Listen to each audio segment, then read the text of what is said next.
നരേന്ദ്രമോദി ഒരു ഭയങ്കര വലിയ ഫാനാണ്. അദ്ദേഹം എന്ന് പറഞ്ഞാൽ നമ്മൾ കാണപ്പെട്ട ദൈവം എന്നൊക്കെ പറയുന്നത് 20 ഓവേഴ്സും ഫീൽഡിൽ നിന്ന് ഫീൽഡ് ചെയ്തിട്ടുള്ള ഈ CCL ഫീൽഡ് ചെയ്തിട്ടുള്ള ഒരു ഒറ്റ വ്യക്തി എന്നുണ്ടെങ്കിൽ അത് മോഹൻലാൽ, അദ്ദേഹം മാത്രമായിരുന്നു. ഞാനിപ്പോൾ 42 വയസ്സായി. അപ്പം നമ്മൾ ഈ സമയത്ത് അങ്ങനെയൊന്നുമില്ല, അതൊക്കെ ഒരുപാട് പേര് പറഞ്ഞിട്ടുണ്ട്. അതൊക്കെ പഴയ ഒരു വരം കിട്ടിയ പോലെയാണ് പരസ്പരം ഫീൽഡ് ചോദിച്ചു. വേറൊരു പാർട്ടി എന്നുള്ള ചിന്തയില്ല. ഇപ്പം BJP ഇല്ലെങ്കിൽ പോലും ഞാൻ BJPയുടെ അനുഭാവിയാണ്. ഞാൻ ഭയങ്കര ഹാപ്പി ആയിട്ടും നമ്മൾ വീണ്ടും ട്രെൻഡിങ്ങിലോട്ട് വരികയാണ്. ഞാനിപ്പോ കമന്റ് ഇങ്ങനെയുള്ള കമന്റ്സ് നെഗറ്റീവ് കാണുമ്പോഴത്തേക്ക് ഞാൻ റിപ്ലൈ ചെയ്യണോ വേണ്ട, അത് വേറെ ആൾക്കാർ. ലാലേട്ടൻ ഓടി അടുത്തുണ്ട്, മോനെ ഇപ്പൊ കിട്ടും എന്ന് മോൻ പറഞ്ഞതിനാണോ അവനും കിട്ടിയത്? Oxygen year end sale home അപ്ലയൻസിനും ഡിജിറ്റൽ ഗാഡ്ജറ്റ്സിനും ഈ വർഷത്തെ ഏറ്റവും വലിയ ഓഫറുമായി ഓക്സിജൻ ഇയർ ആൻഡ് സെയിൽ ആരംഭിച്ചിരിക്കുന്നു. Say yes to EMIs, exchanges and more only at Oxygen, the digital expert. Oxygen, the digital expert.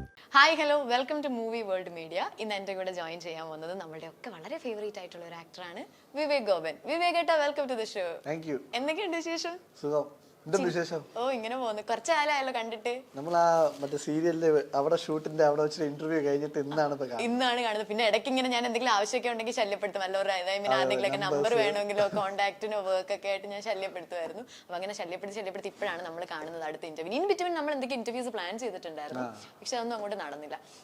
അപ്പൊ എന്താണ് ഇപ്പൊ ജീവിതമൊക്കെ എങ്ങനെ പോകുന്നു വിവേക്? ജീവിതം വളരെ ഭംഗിയായിട്ട് ജിമ്മും ഇടയ്ക്ക് ജിമ്മ്, പിന്നെ ബൈക്ക് ഓടിക്കും. ഇത് രണ്ടുമായിട്ട് ഇങ്ങനെ പോകുന്നു അല്ലേ? ജിം ഇപ്പൊ 2 മാസത്തേക്ക് സ്റ്റോപ്പ് ചെയ്ത് വെച്ചു. ഞാൻ ഹെയർ ട്രാൻസ്പ്ലാന്റേഷൻ ചെയ്തു. അപ്പൊ അതിനുശേഷം ഒരു 2 മാസത്തേക്ക് നമുക്ക് വർക്ക്ഔട്ട് ചെയ്യാൻ പാടില്ല എന്നാണ്. അപ്പൊ അങ്ങനെ ജിമ്മ് തൽക്കാലത്തേക്ക് സ്റ്റോപ്പ് ചെയ്ത് വെച്ചു. പക്ഷെ ഇതായിട്ട് പാരലലി ഇപ്പൊ CCL തുടങ്ങാൻ പോകണം നവംബർ. അപ്പൊ അതുകൊണ്ട് ഇപ്പൊ ഫുൾ ക്രിക്കറ്റിന്റെ പ്രാക്ടീസ് ആണ്. അപ്പൊ പ്രാക്ടീസ് ചെയ്യാൻ പറ്റുമോ? അത് ഇപ്പം 2 months ആയി.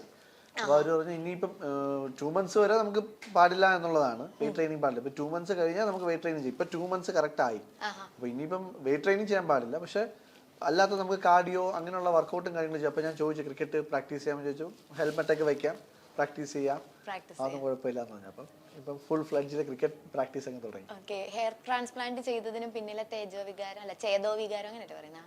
എന്ത് വികാരമായിരുന്നാലും നമുക്ക് ഒരൊറ്റ വികാരമല്ല. നമുക്ക് ഈ ഫീൽഡിൽ പിടിച്ചിരിക്കണമെങ്കിൽ നമുക്ക് ഒന്നും ഇല്ലെങ്കിലും മുടി വേണം തലയിൽ. അല്ലെങ്കിൽ നമ്മൾ മറ്റേ ഇപ്പോഴത്തെ മോഡേൺ രീതിയിൽ പറയണ പോലെ എന്ത് തന്ത വൈബ അതൊക്കെ ആവുമല്ലോ.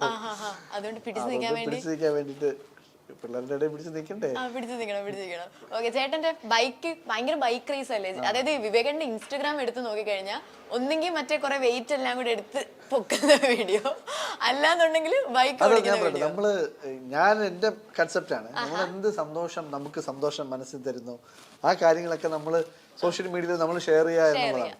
അപ്പൊ അത് ഒന്നും ചിലപ്പോൾ ബാക്കിയുള്ള ഒരാൾക്ക് ചിലപ്പോൾ അത് അവർക്ക് ഈ പറഞ്ഞ പ്രചോദനമാവാം. ഫിറ്റ്നസ് ഇഷ്ടപ്പെടുന്ന ഒത്തിരി പേരുണ്ടല്ലോ ചേട്ടാ. ആവാം. പിന്നെ അതുപോലെ ഈ ബൈക്ക് ആണെങ്കിലും ചിലർക്ക് ആഗ്രഹിച്ചിരിക്കുന്നവർക്ക് ചിലപ്പം അവർക്കും എടുക്കണം.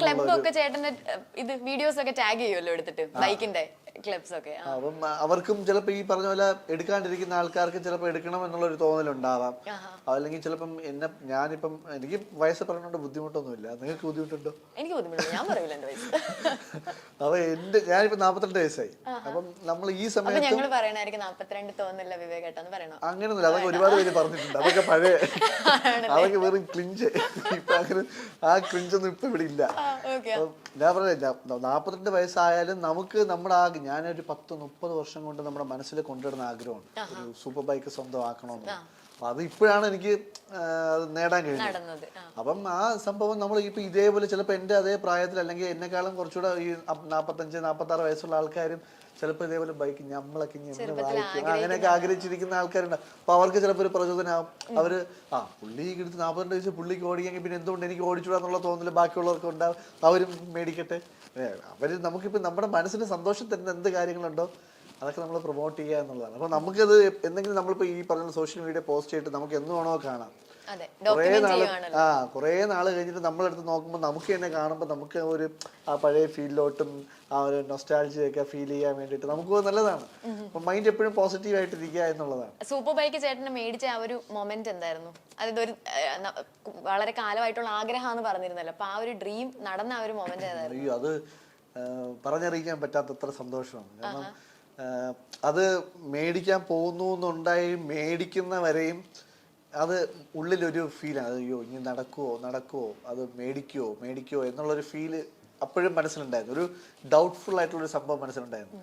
പക്ഷെ അത് സ്വന്തമാക്കി കഴിഞ്ഞപ്പോഴത്തേക്കും പിന്നെ നമുക്ക് എന്താ പറയുക, ഈ ലോകം കീഴടക്കിയ പോലത്തെ ഒരു ഫീൽ ഉണ്ടല്ലോ, അത് അത്രയും ഭയങ്കര ഫീല്. പിന്നെ റോഡിൽ കൂടെ ഓടിക്കുമ്പോഴും ഒക്കെ ഭയങ്കര ഫീലായിരുന്നു. കാരണം നമ്മൾ സ്വന്തമായിട്ട്, ബാക്കി ഇത് മറ്റുള്ള ഫ്രണ്ട്സിൻ്റെ ഒക്കെ ബൈക്കുകളുണ്ട്, പക്ഷെ അതൊക്കെ ഓടിക്കുമ്പോഴും നമ്മൾ സ്വന്തമായിട്ട് എന്നുള്ളൊരു തോന്നൽ നമുക്ക് ഉള്ളിൽ വരുന്നുണ്ട്. ഇത് നമുക്ക് സ്വന്തമായിട്ടൊരു സംഭവം കിട്ടി എന്നുള്ളതിൻ്റെ ഒരു സന്തോഷം അത് പറഞ്ഞറിയിക്കാൻ പറ്റാത്തത്ര സന്തോഷമാണ്. ചേട്ടൻ ഇപ്പോൾ ഒരുപാട് പുതിയ സീരിയൽസ് ചെയ്യുന്നുണ്ട്. മധുര നൊമ്പരക്കാറ്റൊക്കെ നല്ല ട്രെൻഡിങ് ആയിട്ട് പോയിക്കൊണ്ടിരിക്കുക, നല്ല റേറ്റിംഗ് ഉള്ള സീരിയലാണ് ആ ചാനലിൽ.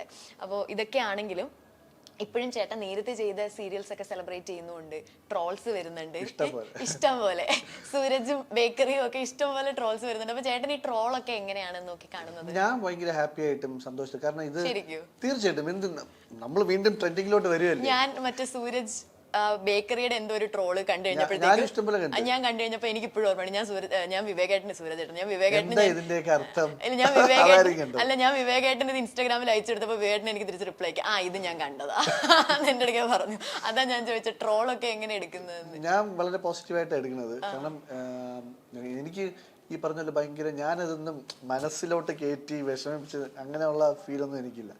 ഇത് ഉണ്ടാക്കുന്ന ആൾക്കാരിലും അവർക്കും ഒരു മൈൻഡും അവരുടെയും ആ ഒരു പ്രസൻസ് ഓഫ് മൈൻഡ് വെച്ചിട്ടാണല്ലോ അവരിതൊക്കെ ഓരോന്ന് ഉണ്ടാക്കുന്നത്. അപ്പം അവരൊക്കെ അവർക്കും അവരുടേതായിട്ടുള്ള രീതിയിലുള്ള കാര്യങ്ങളൊക്കെയാണ്. അപ്പം അത് നമ്മൾ എൻജോയ് ചെയ്യുക എന്നുള്ളതേ ഉള്ളൂ. പിന്നെ നല്ല കാര്യങ്ങൾ അക്സെപ്റ്റ് ചെയ്യുക, അല്ലാത്ത കാര്യങ്ങൾ ഇതുവഴിക്കൊക്കെ എഴുതി കളയുക എന്നുള്ളതാണ്. നമുക്ക് അങ്ങനെ ഞാൻ ഇതൊന്ന് ട്രോള് കണ്ടെന്ന് പറഞ്ഞ് നമ്മൾ ഭയങ്കര ഡൗൺ ആവുക അങ്ങനെയൊന്നും ഇല്ല. പരസ്പരത്തിന്റെ ക്ലൈമാക്സ് ചെയ്യുന്ന സമയത്ത് ചേട്ടൻ അറിഞ്ഞോ, അതായത് ഇത്രയും വർഷങ്ങൾക്ക് ശേഷവും അതെടുത്ത് ട്രോൾ ചെയ്യപ്പെടും?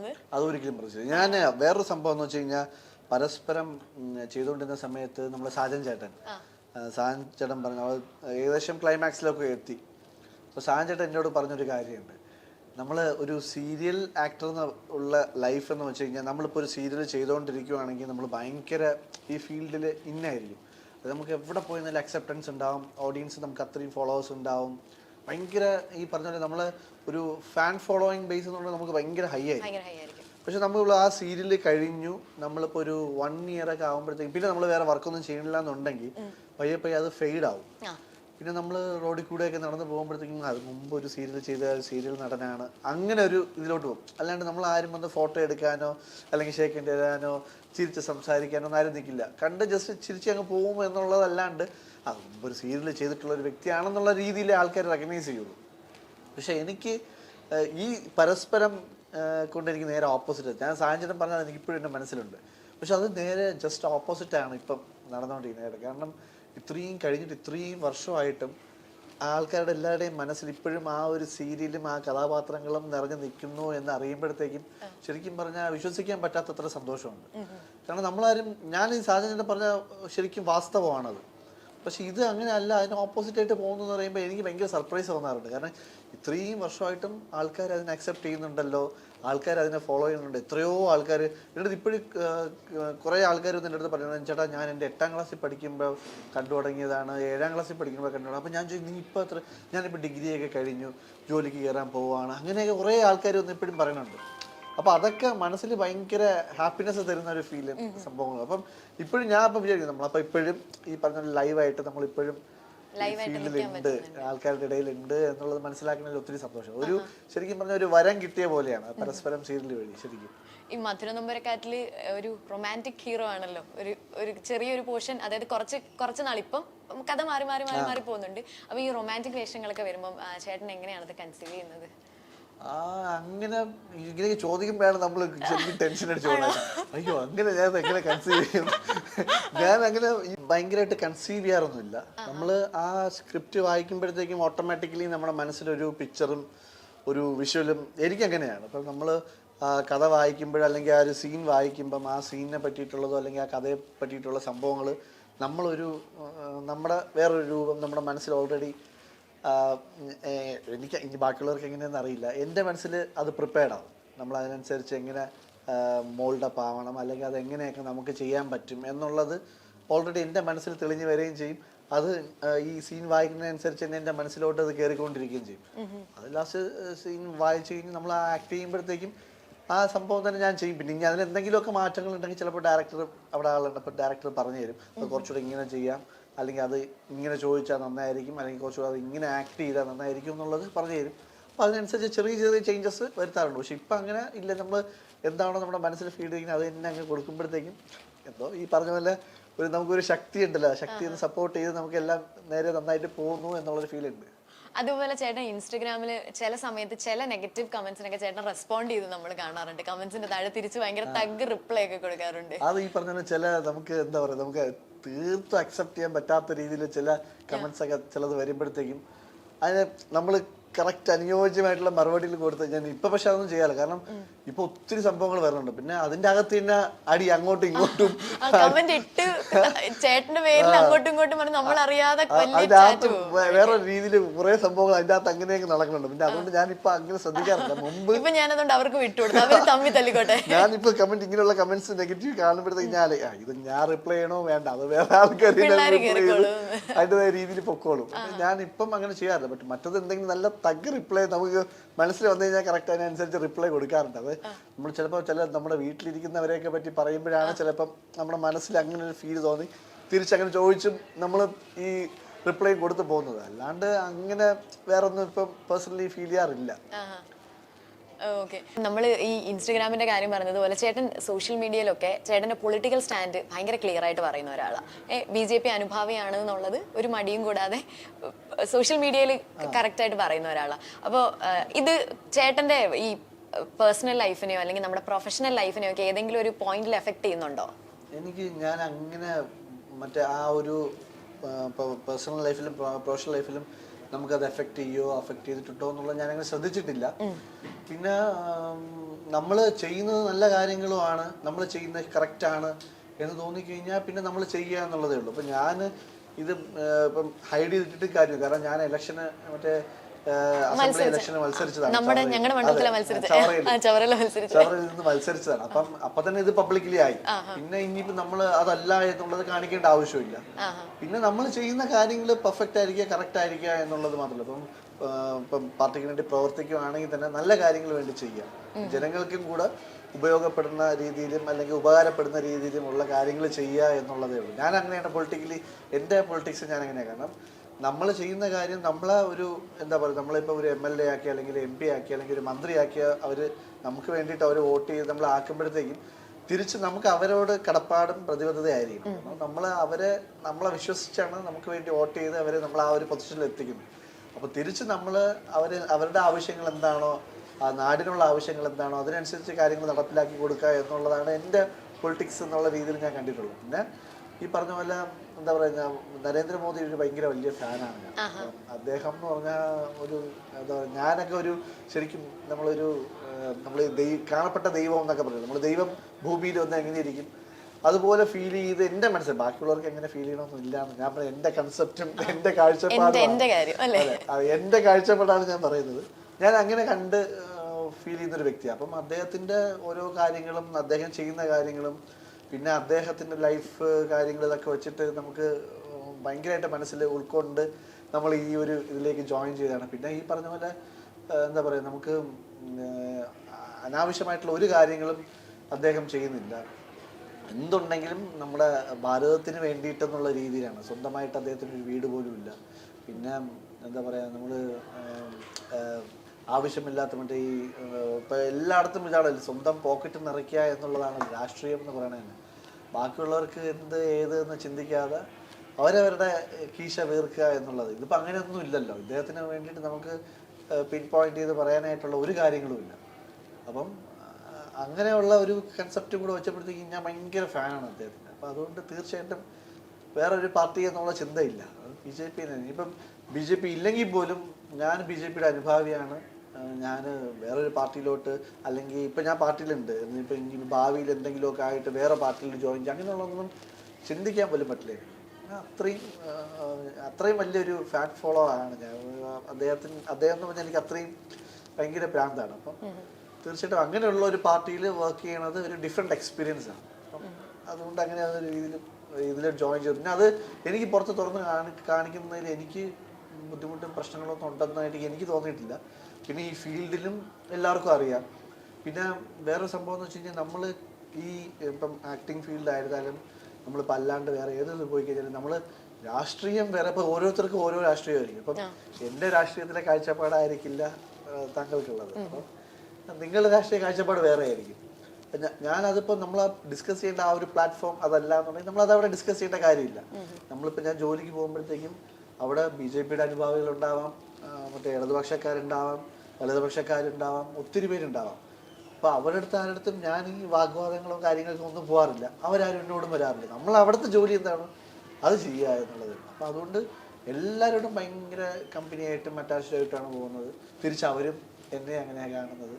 അപ്പം അങ്ങനെ ഒരു നല്ലൊരു മൈൻഡോടുകൂടി പോയി നമുക്ക് അങ്ങനെയുള്ള ബുദ്ധിമുട്ട് പ്രയാസങ്ങളൊന്നുമില്ല. എനിക്കിതുവരെ അങ്ങനെ ഈ BJP ആയതുകൊണ്ട് മാറ്റി നിർത്തപ്പെടുന്നു, ഒതുക്കുന്നു, അങ്ങനെയുള്ള ഫീലൊന്നും എനിക്കിതുവരെ തോന്നിയിട്ടില്ല. ഞാനും അങ്ങനെ ആരോട് ഇപ്പം എൻ്റെ ഭാഗത്താണ് ഇപ്പം എനിക്കൊരു സംഭവം അല്ലെങ്കിൽ ഒരു നല്ല കാര്യം വരുന്നു, അപ്പോൾ ഞാനിപ്പോൾ ഒരു ഫിലിമോ ഒരു സീരിയലോ എടുക്കാൻ ഉദ്ദേശിക്കുന്നു.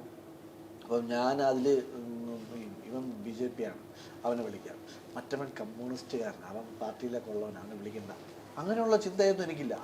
മറ്റവൻ നല്ല ആക്ടറാണ്, നല്ല കലാകാരനാണെന്നുണ്ടെങ്കിൽ ഇനി അവൻ ഏത് പാർട്ടി ആയിരുന്നാലും ഞാൻ ഉൾപ്പെടുത്തും. അപ്പം അങ്ങനെ ചിന്തിച്ച് മുമ്പോട്ട് പോകുന്ന ഒരാളാണ് ഞാൻ അങ്ങനെയാണ് ചിന്തിക്കുന്നത്. എല്ലാം സ്ട്രെയിറ്റ് ഫോർവേഡ് ആയിരിക്കുക എന്നുള്ളത്. മോദി വന്നപ്പോൾ കണ്ടിട്ടുണ്ടായിരുന്നില്ല കേരളത്തിൽ വന്നപ്പോൾ? ഞാനൊരു പിക്ചർ എന്തോ ഞാൻ ഇവിടെ തൃശ്ശൂര് അദ്ദേഹം മറ്റേ വനിതാ സംഗമത്തിന് വന്ന സമയത്ത് അദ്ദേഹത്തിന് CO കമ്മിറ്റി മെമ്പർ ഞാനായിരുന്നു. അപ്പം അദ്ദേഹത്തിന് അങ്ങനെ നേരിട്ട് കാണാനുള്ള ഒരു അവസരം കിട്ടി. അതല്ല നമ്മൾ ശരിക്കും കാണുമ്പോഴത്തേക്ക് ഒരു എന്താ പറയുക, ഒരു ഓറ, ഒരു അദ്ദേഹത്തിന് ചുറ്റും ഒരു പ്രകാശം, ഒരു മൊത്തം ഒരു പ്രകാശം നടന്ന് നമ്മൾ അടുത്തേക്ക് വരുന്നൊരു ഫീലായിരുന്നു എനിക്ക് കണ്ട സമയത്ത്. ഓക്കെ, നേരത്തെ ഇലക്ഷന് നിന്നിട്ടുണ്ടല്ലോ, അപ്പൊ ഇനിയും ഇലക്ഷൻ വന്നാൽ മത്സരിക്കുമോ? ഇലക്ഷൻ വന്ന് പാർട്ടി പറയുവാണെങ്കിൽ തീർച്ചയായിട്ടും നിൽക്കും. ഇനിയിപ്പോൾ അതല്ല, പാർട്ടിക്ക് ചിലപ്പോൾ വേറെ ആരെങ്കിലും നിർത്തണം, വേറെ ആരെങ്കിലും ചിലപ്പോൾ മത്സരിച്ചാൽ ജയിക്കും, അല്ലെങ്കിൽ കുറച്ചുകൂടെ വോട്ട് നേടാൻ കഴിയും എന്നുണ്ടെങ്കിൽ തീർച്ചയായിട്ടും അവരെ നിർത്തണം എന്ന് തന്നെയാണ്. കാരണം ആര് നമ്മുടെ പാർട്ടിക്ക് വേണ്ടി വന്ന് നല്ല കാര്യങ്ങൾ ചെയ്യാൻ പറ്റുന്ന ആൾക്കാർ വന്ന് നിന്നാൽ അവർ നിൽക്കട്ടെ എന്നുള്ളതേ പറയാം. അല്ലാതെ എനിക്ക് എന്നെ മത്സരിക്കണം എന്നുള്ള ആ ഒരു ചിന്താഗതിയൊന്നും എനിക്കില്ല. സ്ഥാനമാനങ്ങളിലൊന്നും വലിയ മോഹം അങ്ങനെ കാര്യങ്ങളൊന്നുമില്ല. നല്ല കാര്യങ്ങൾ ആര് വന്നാലും നല്ല കാര്യങ്ങൾ ജനങ്ങൾക്ക് വേണ്ടി ചെയ്യുക എന്നുള്ളത് മാത്രമേ ഞാൻ ചിന്തിച്ചിട്ടുള്ളൂ. നേരത്തെ പറഞ്ഞല്ലോ ക്രിക്കറ്റ് സ്റ്റാർട്ട് ചെയ്യുന്നത്, അപ്പോൾ CCL-ഉം ലാലേട്ടൻ ആ ഒരു എക്സ്പീരിയൻസ് ഒക്കെ എന്താണ്? ലാലേട്ടനായിട്ടുള്ള ഭയങ്കര വലിയ എക്സ്പീരിയൻസ് ആണ് CCL വഴി. ലാലേട്ടൻ ആദ്യം ഞാൻ അറബി ഒട്ടവും P മാധവനായിരുന്ന സിനിമയാണ് എൻ്റെ ഫസ്റ്റ് മൂവി. അതിൽ ലാലേട്ടൻ അപ്പോൾ ആ സമയത്തൊക്കെ CCL-ഉം കൂടെ കളിക്കുന്ന രീതിയിലുള്ള പ്ലാനിങ് ആയിരുന്നു അവർ. അപ്പം ആ സിനിമ ചെയ്തു. അപ്പോൾ ആ സിനിമ ചെയ്ത സമയത്ത് ലാലേട്ടൻ ക്രിക്കറ്റിനെ പറ്റി ഒത്തിരി കാര്യങ്ങൾ എന്നോട് സംസാരിച്ചിട്ടുണ്ട്. ചേട്ടൻ ഭയങ്കര ക്രിക്കറ്റ് ഫാൻ അല്ലേ? ലാലേട്ടൻ ഭയങ്കരമായിട്ട് ക്രിക്കറ്റ് ഫോളോയും ചെയ്യുന്നുണ്ട്. അപ്പം അതിനുശേഷമൊക്കെ ക്യാമ്പ് തുടങ്ങി. നമ്മുടെ ക്യാമ്പ് തുടങ്ങിയ സമയത്ത് ലാലേട്ടൻ മിക്ക ദിവസങ്ങളിലും ക്യാമ്പ് അറ്റൻഡ് ചെയ്യുമായിരുന്നു. അപ്പോൾ നമ്മൾ ആദ്യത്തെ ദിവസങ്ങളിലൊക്കെ സ്റ്റേ തന്നെ ട്രാവൻകൂർ പാലസ് ലാലേട്ടൻ്റെ ഹോട്ടലിലായിരുന്നു സ്റ്റേ. അപ്പം അവിടുന്നാണ് നമ്മൾ ക്യാമ്പിന് പോകുന്നത്. അപ്പോൾ ലാലേട്ടൻ മിക്ക ദിവസങ്ങളിലും ക്യാമ്പിന് ഒരു അറ്റൻഡ് ചെയ്യുമായിരുന്നു. ഞാൻ ഇങ്ങനൊരു മനുഷ്യനെ ഞാൻ വേറെ കണ്ടിട്ടില്ല കേട്ടോ. ഇത്രയും ഒരാവശ്യമില്ല ലാലേട്ടൻ ആ ഫീൽഡിൽ 20 hours നിൽക്കുന്നതോ പ്രാക്ടീസ് ചെയ്യാൻ വരണമെന്നോ ഒരാവശ്യമില്ല. ഇത്രയും വെയിലും കൊണ്ട് അവിടെ നിൽക്കേണ്ട കാര്യമില്ല. പക്ഷേ അദ്ദേഹം അതാണ് നമ്മൾ ഏതൊരു കാര്യം എടുത്താലും അതുകൊണ്ട് തന്നെയാണ് അദ്ദേഹത്തിന് ഇന്നിപ്പോൾ മറ്റേ ദാദാ സാഹിബ് ഫാൽക്കെ അവാർഡ് കിട്ടിയെന്ന് പറയാം. കാരണം ഏതൊരു കാര്യം അദ്ദേഹം ചെയ്താലും അത് ഫുൾ അതിൻ്റെ ആ ഒരു 100% കൊടുത്തേ അദ്ദേഹം ചെയ്യുള്ളൂ. അതായത് നമ്മൾ ഗ്രൗണ്ടിൽ പ്രാക്ടീസിന് വരുമ്പോൾ പോലും അദ്ദേഹം നമ്മൾ അവിടെ ഇറങ്ങി നിൽക്കുമ്പോൾ അദ്ദേഹം കൂടെ ഉണ്ടാവും. നമുക്ക് ബ്രേക്ക് പറയുന്ന സമയത്ത് നമ്മളകത്ത് കയറുമ്പോൾ അദ്ദേഹം കൂടെ കയറും. അത് കഴിഞ്ഞ് അടുത്ത നമ്മൾ വീണ്ടും പ്രാക്ടീസിന് വരുമ്പോൾ അദ്ദേഹത്തിന് അവിടെ ഇരുന്ന് റെസ്റ്റ് ചെയ്യാം. അദ്ദേഹം റെസ്റ്റ് ചെയ്യില്ല. വേറെ ഗ്രൗണ്ടിൽ നമ്മളെ ഇറങ്ങും, നമ്മളെ കൂടെ നിൽക്കും. നമ്മൾ എന്തൊക്കെ ചെയ്യണോ അതുപോലെയൊക്കെ അദ്ദേഹം ചെയ്യും. കാരണം എന്തൊക്കെ പറഞ്ഞു കൊടുത്താലും ലാലേട്ട ഒരു ഓവർ എറിയണം, പിന്നെന്താ മോനെ ബോൾ തരൂ, എറിയും. പുള്ളി 100% ഷുവറായിട്ട് നിൽക്കും. ലാലേട്ടൻ ബാറ്റിങ് കയറിക്കും, ബാറ്റ് ചെയ്യും, ഞാൻ ബാറ്റ് ചെയ്യണം മോനെ, ഓക്കെ കയറാം, ബാറ്റ് ചെയ്യും. ലാലേട്ടൻ എന്തും ചെയ്യും. പിന്നെ ഈ CCL മാച്ചിനായിരുന്നെങ്കിൽ പോലും ബാക്കിയുള്ള ടീമിന് നമുക്ക് തെലുങ്കിലാണെങ്കിൽ വെങ്കടേഷ് സാറുണ്ട്, ഇപ്പുറത്ത് മറ്റേ സുനിൽ ഷെട്ടി, പിന്നെ അതേപോലെ ചെന്നൈക്ക് അങ്ങനെ വലിയ ഇതാരും ഞാൻ സീരിയൽ കണ്ടിട്ടില്ല. പക്ഷേ അവരൊക്കെ ഉണ്ടായിരുന്നു, സൂര്യ സാറൊക്കെ ഉണ്ടായിരുന്ന സമയം ഉണ്ടായിരുന്നു. പക്ഷെ ആ സമയത്ത് നമ്മുടെ കേരള ടീം ഉണ്ടായില്ല. പക്ഷെ നമ്മൾ കേരള ടീം ഉണ്ടായിരുന്ന സമയത്ത് ഈ വെങ്കടേഷ് സാറ്, കിച്ച സുദീപ്, പിന്നെ സുനിൽ ഷെട്ടി, ഇവരൊക്കെ ഞാൻ കണ്ടിട്ടുണ്ട്. പക്ഷേ ഇവരൊക്കെ ഒരു 20 ഓവേഴ്സ് മാച്ചിൽ എങ്ങനെ പോയാലും ഒരു 5-10 ഓവറിനകത്ത് ഇവർ കുറച്ച് നേരം അവർ അകത്തിരിക്കും, റെസ്റ്റ് ചെയ്യും. പക്ഷേ ഈ 20 ഓവേഴ്സും ഫീൽഡിൽ നിന്ന് ഫീൽഡ് ചെയ്തിട്ടുള്ള ഈ CCL ഫീൽഡ് ചെയ്തിട്ടുള്ള ഒരു ഒറ്റ വ്യക്തി എന്നുണ്ടെങ്കിൽ അത് മോഹൻലാൽ, അദ്ദേഹം മാത്രമായിരിക്കും. വേറെ ഒരു മനുഷ്യരും ഇത്രയും 100% ഡെഡിക്കേഷനോട് കൂടി അവിടെ നിൽക്കില്ല. അതും നമ്മൾ ഇവിടെ പ്രാക്ടീസ് മാച്ച് കളിച്ച സമയത്ത് അദ്ദേഹം ഡൈവ് വരെ ചെയ്ത് ഫീൽഡ് ചെയ്തിട്ടുണ്ട്, സ്റ്റോപ്പ് ചെയ്തിട്ടുണ്ട്. അത്രയും ഞാൻ അപ്പോൾ ആലോചിച്ചിട്ടുണ്ട്. ഞാൻ ഇപ്പോൾ വേറെ സംഭവം എന്ന് വെച്ചാൽ നമ്മളെ ഫിസിക്കലി അല്ല, നമ്മളെ മൈൻഡാണ് എത്രമാത്രം നമ്മളെ പ്രിപ്പയർ ചെയ്യുന്നു എന്നുള്ളത്. അദ്ദേഹം എനിക്ക് പറയുമ്പോൾ രോമാഞ്ചം വരുന്നത്. അദ്ദേഹം അത്ര സ്മാർട്ടായിട്ട് ശരിക്കും ഒരു പ്രൊഫഷണൽ ഫീൽഡർ ഫീൽഡ് ചെയ്യുമ്പോൾ ഡൈവ് ചെയ്ത് ഫീൽഡ് ചെയ്യണമെങ്കിൽ സ്റ്റോപ്പ് ചെയ്യണം ഞാൻ കണ്ടിട്ടുണ്ട്. നമ്മളെല്ലാവരും ഗ്രൗണ്ടിൽ നിന്ന് ഓടി കൈകൊട്ടി അടുത്ത് പോയിട്ട് അദ്ദേഹത്തിൻ്റെ കയ്യിൽ ടാപ്പ് ചെയ്തിട്ടാണ് നമ്മൾ പോകുന്നത്. അത്ര ഡെഡിക്കേറ്റഡ് ആയിട്ടുള്ളൊരു മനുഷ്യനാണ്. അപ്പം പിന്നെ ഞാൻ ആദ്യത്തെ ഫസ്റ്റ് സീസണിലൊക്കെ ഞാൻ കുറച്ച് ഫ്ലോപ്പായിരുന്നു. അവര് പ്രതീക്ഷിച്ചത്ര പെർഫോം ചെയ്യാൻ എനിക്ക് പറ്റില്ല. ഞാൻ ഫസ്റ്റ് ടൈമാണ് ഇങ്ങനെ ഒരു ബിഗ് പ്ലാറ്റ്ഫോമിൽ ഞാൻ സ്റ്റേറ്റ് റെപ്രസെന്റ് ചെയ്തിട്ടുള്ളതാണ്. അപ്പൊ ക്രിക്കറ്റ് ഞാൻ മുമ്പേ എനിക്ക് എക്സ്പീരിയൻസ്ഡ് ആണ്. ഞാൻ മാച്ചസ് കളിച്ചൊക്കെ എക്സ്പീരിയൻസ് ഉള്ളതാണ്. ആ CCL ടീമിലെ ഏക എക്സ്പീരിയൻസ് ഉള്ള ഒരു വ്യക്തി ഞാനാണ്. അപ്പൊ ഈ സംഭവങ്ങളൊക്കെ എൻ്റെ തലേ വന്ന്, അപ്പം എനിക്ക് ഓട്ടോമാറ്റിക്കലി പ്രഷറായി. അയ്യോ, ഞാൻ ഇനി പെർഫോം ചെയ്തില്ലെങ്കിൽ അവരെന്ത് വിചാരിക്കും, ടീമിന് പ്രശ്നമാവോ, ടീം ആകെ തകർന്നു പോവോ, തളർന്നു പോവോ എന്നൊക്കെയുള്ള പേടികൾ എൻ്റെ മനസ്സിൽ തുടങ്ങി. അത് എനിക്ക് ഭയങ്കരമായിട്ട് ഫീൽ ചെയ്ത് ഞാൻ എല്ലാ മാച്ചും ഫ്ലോപ്പായിരുന്നു. ഒരു മാച്ച് കളി തോപ്പിക്കുക വരെ ചെയ്യും. അയ്യോ, അതൊന്നും പറക്കാൻ പറ്റില്ല. അപ്പം ആ സമയത്ത് അതാണ് ലാലേട്ടൻ ആ സമയത്ത് എൻ്റെ കൂടെ ഉണ്ടായിരുന്നു. ലാലേട്ടൻ എൻ്റെ കൂടെ ഉണ്ടായിരുന്നു. ഒരു മാച്ച് ആണെങ്കിൽ ഇപ്പോഴും ഓർമ്മയുണ്ട്. ഇറങ്ങുന്നതിന് തൊട്ട് മുമ്പ് ലാലേട്ടൻ വന്ന് എന്നെ ഇങ്ങനെ 2 ഷോൾഡറിൽ ഇങ്ങനെ പിടിച്ചിട്ട് പറഞ്ഞു, എൻ്റെ ഉള്ളിലുള്ള എല്ലാ പോസിറ്റീവ് എനർജിയും ഞാൻ നിന്നിലേക്ക് പകർന്നു തരികയാണ്. ബായ്. എൻ്റെ ഷോൾഡറിൽ ഞാൻ ലാലേട്ടൻ്റെ ഷോൾഡറിൽ ഇങ്ങനെ കഴിഞ്ഞു കണ്ണടച്ചു നിന്നു ഇങ്ങനെ. ആ ഒരു ഫോട്ടോ ഉണ്ടായിരുന്നു എൻ്റെ കയ്യിൽ. എനിക്ക് സോഷ്യൽ മീഡിയയിൽ എവിടെയോ കാണണം ആ ഫോട്ടോ. ഞാൻ ഇങ്ങനെ പിടിച്ചിങ്ങനെ നിൽക്കുന്നത് ലാലേട്ടൻ എന്നെ ഇങ്ങനെ പിടിച്ചിങ്ങനെ ഒരു ഫോട്ടോ ഉണ്ടായിരുന്നു കേട്ടോ. അതെനിക്ക് ഭയങ്കരമായിട്ട് ഹെൽപ്പ് ചെയ്തു. ആ മാച്ചിന് എന്നെ ശ്രീശാന്തും ഉണ്ടായിരുന്നു നമ്മളവിടെ. ശ്രീശാന്ത് എൻ്റെ അടുത്ത് വന്നു. ശ്രീശാന്തൻ പറഞ്ഞു, എടാ നീ അണ്ടർ-19 സ്റ്റേറ്റ് വരെ കളിച്ചൊരു വ്യക്തിയില്ലേ, നീ അവിടെ പോയിട്ട് എന്ത് കാണിക്കും, പോയ അടി അങ്ങോട്ടെന്ന്. ആ മാച്ച് ഞാൻ ഭയങ്കരമായിട്ട് പെർഫോം ചെയ്തു ഇത് ഞാൻ തന്നെയാണോ എന്ന് എനിക്ക് തോന്നിപ്പോയി. അങ്ങനെ പെർഫോം ചെയ്യാൻ പറ്റി. അപ്പം അത് ഈ പറഞ്ഞ പോലെ ലാലേട്ടൻ നമ്മളെ കൂടെ നമ്മളെ ഭയങ്കരമായിട്ട് എന്താ പറയുക, നമ്മളെ അത്രമാത്രം കോൺഫിഡൻസ് തരും. പിന്നെ ഫീൽഡിലാണെങ്കിൽ പോലും നമ്മളിത്തിരി ഭയങ്കര എന്താ പറയുക, നമ്മൾ വെറീഡ് ആണെന്ന് കണ്ടു കഴിഞ്ഞാൽ അദ്ദേഹം ഓടി അടുത്തൊന്ന് സംസാരിക്കും. ഇങ്ങനെ എന്തൊക്കെയുണ്ട് കാര്യങ്ങൾ പുള്ളി സംസാരിക്കുന്നതൊക്കെ വേറെ രീതിയിൽ നമ്മളെ ഭയങ്കരമായിട്ട് നമ്മൾ ആ ടെൻഷൻസും കാര്യങ്ങളൊക്കെ സ്ട്രെസ്സൊക്കെ നമ്മളെ മനസ്സിൽ നിന്ന് മാറ്റിത്തരും. എനിക്കിപ്പോഴും ഓർമ്മയുള്ള വേറൊരു കാര്യം എന്ന് പറഞ്ഞാൽ കർണാടകയായിട്ട് നമ്മൾ മാച്ച് കളിച്ചുകൊണ്ടിരിക്കുകയാണ്. അപ്പോൾ ആ കർണാടകയിലൊരു ബാറ്റ്സ്മാൻ ഭയങ്കര ഹാർഡ് ഹിറ്റർ, പുള്ളി അടി തന്നെ. അപ്പം 6 ബോൾ എറിയണമെങ്കിൽ ചിലപ്പോൾ 6 ബോളും 6 പോകും. അപ്പം ഞാൻ എറിഞ്ഞ് എൻ്റെ 3 ബോളും 6 അടിച്ചു. അടുത്ത 3 ബോളും അടിച്ചില്ല. അപ്പം പുള്ളിയുടെ വിക്കറ്റും പോണില്ല. അപ്പം ആകെ കളി അറിയാമെന്നുള്ളൊരു വ്യക്തി ഞാനാണ്. അപ്പം ലാലേട്ടൻ വന്ന് എൻ്റെ അടുത്ത് പറഞ്ഞു, മോനെ ഈ പുള്ളി ഔട്ടാവണില്ലല്ലോ, നല്ല അടിയാണല്ലോ, നമ്മളിപ്പോൾ എന്ത് ചെയ്യും? അപ്പം ഞാൻ പറഞ്ഞു, ലാലേട്ട നമുക്ക് ബിനീഷേട്ടനെ കൊണ്ടുവരാം. അപ്പം ആ ഓവറിൽ നമുക്ക് എന്തായാലും കിട്ടും, നമുക്ക് ഉറപ്പായിട്ട് അവനെ കിട്ടും എന്ന് പറഞ്ഞു. അപ്പം ബിനീഷേട്ടൻ വന്ന് ബോൾ ചെയ്ത് ഫസ്റ്റ് ബോൾ 6, സെക്കൻഡ് ബോൾ 6. എനിക്ക് 3 അടുപ്പിച്ച് കിട്ടിയിട്ടാണ് ഞാൻ നിൽക്കുന്നത്. അപ്പം ലാലേട്ടൻ ഇങ്ങനെ എന്നെ നോക്കി. അപ്പം 6 അടിച്ച് ആ ബോൾ തിരിച്ച് വരാനും ഷൈൻ ചെയ്യാനും ചെറിയ ടൈം ലാപ്സ് ഉണ്ടല്ലോ. സമയത്ത് ലാലേട്ടൻ ഓടി അടുത്തുന്നു, മോനെ ഇപ്പം കിട്ടും എന്ന് മോൻ പറഞ്ഞതിലാണോ? അവനും കിട്ടിയത്. അത് ഗ്രൗണ്ടിൻ്റെ അകത്ത് നിന്ന് ഞാൻ ചിരിച്ചു പോയി. പക്ഷെ ആ ഓവറിൽ ബിനീഷേട്ടൻ ഈ പുള്ളിനെ പിടിച്ചു. ആ ഓവറിൽ തന്നെ 5ാമത്തെ ബോളിൽ വിക്കറ്റ് കിട്ടി. അപ്പോൾ അതിനുശേഷം നമ്മളെല്ലാം കൂടിയ സമയത്ത് ഈ ബിനീഷേട്ടൻ എൻ്റെ അടുത്ത് ചോദിച്ചു, എടാ ഞാൻ അവിടെ കഷ്ടപ്പെട്ട് ബോൾ ചെയ്യുന്നത്, എനിക്ക് അടിയും കിട്ടിക്കൊണ്ടിരിക്കുന്നത്, നീ അവിടെ ലാലേട്ടനായിട്ട് തമാശ പറഞ്ഞ് ചിരിക്കണമെന്ന് ചോദിച്ചു. അപ്പം ഞാൻ അപ്പോഴും ചിരിച്ചിട്ട് ഞാൻ കാര്യം പറഞ്ഞ ഇതാണ്, ലാലേട്ടൻ്റെ അടുത്ത് ഞാൻ പറഞ്ഞ ബിനീഷേട്ടനെ കൊണ്ടുപോകാൻ ഇപ്പം കിട്ടും എന്ന് പറഞ്ഞത്. അപ്പം അത് ലാലേട്ടൻ എന്നോട് തിരിച്ച് ചോദിച്ചു, മോനെ ഇപ്പം കിട്ടും എന്ന് പറഞ്ഞ ഇതാണോ, പുള്ളിക്കും കിട്ടിയല്ലോ എന്നുള്ള രീതിയിൽ പുള്ളി. അപ്പോൾ അത് ഫുൾ നമ്മളെല്ലാവരും ടീം എൻറ്റയറിൽ നിന്ന് ഫുൾ ചിരിയും ബഹളം. അപ്പം നമ്മൾ ആ ഒരു ലെവലിലോട്ട് കൊണ്ടുപോകാൻ ലാലേട്ടൻ ഭയങ്കരമായിട്ട് നമ്മളെ കൂടെ നിന്ന് കഴിഞ്ഞാൽ നമ്മുടെ ഈ ടെൻഷനായിട്ടുള്ള മൈൻഡൊക്കെ മാറും. നമ്മളെ എത്ര പ്രഷർ ഉണ്ടെങ്കിലും ലാലേട്ടൻ ആ രീതിയിൽ നമ്മൾ സംസാരിക്കുമ്പോൾ നമ്മളെല്ലാ പ്രഷറും പോകും. നമ്മൾ ആ ഒരു ലെവലിലോട്ട് കൊണ്ടുവരും. അത്ര ഭയങ്കരമായിട്ട് ഭയങ്കര വൈബാണ് ലാലേട്ടൻ ഇവിടെ നിൽക്കുമ്പോൾ. ഓക്കെ, അപ്പൊ ലാലേട്ടൻ പറഞ്ഞപ്പം അത് കണക്ട് ചെയ്യുന്ന വേറൊരു ചോദ്യം കൂടെ ചോദിക്കട്ടെ ഞാൻ. ബിഗ് ബോസിൽ പോകാൻ താല്പര്യമുണ്ടോ? അയ്യോ ഒരിക്കലും ഇല്ല. ഇല്ലയോ? അതെന്താ?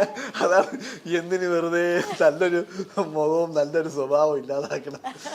എനിക്ക് ബിഗ് ബോസ് എന്തോ എനിക്ക് മാനസികമായിട്ട് എനിക്ക് ഉൾക്കൊള്ളാൻ പറ്റില്ല.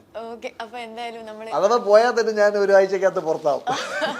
അവിടെ ചെന്ന് പറയാം ബിഗ് ബോസ് എന്നെ ഒന്ന് പുറത്തിറക്കി പ്ലീസ്. ഓക്കെ, അപ്പൊ എനിവേസ് എന്തായാലും താങ്ക് യു സോ മച്ച് വിവേകേട്ട for joining us. Thank you so much and all the best. All the best. നിങ്ങൾ ഒത്തിരി നാളിന് ശേഷം നിങ്ങളെ കാണുന്നതല്ലേ, thank you. Okay. Yes, Oxygen year end sale home അപ്ലയൻസസിനും ഡിജിറ്റൽ ഗാഡ്ജറ്റ്സിനും ഈ വർഷത്തെ ഏറ്റവും വലിയ ഓഫറുമായി ഓക്സിജൻ ഇയർ ആൻഡ് സെയിൽ ആരംഭിച്ചിരിക്കുന്നു. Say yes to EMIs, exchanges and more only at Oxygen, the digital expert. Oxygen, the digital expert.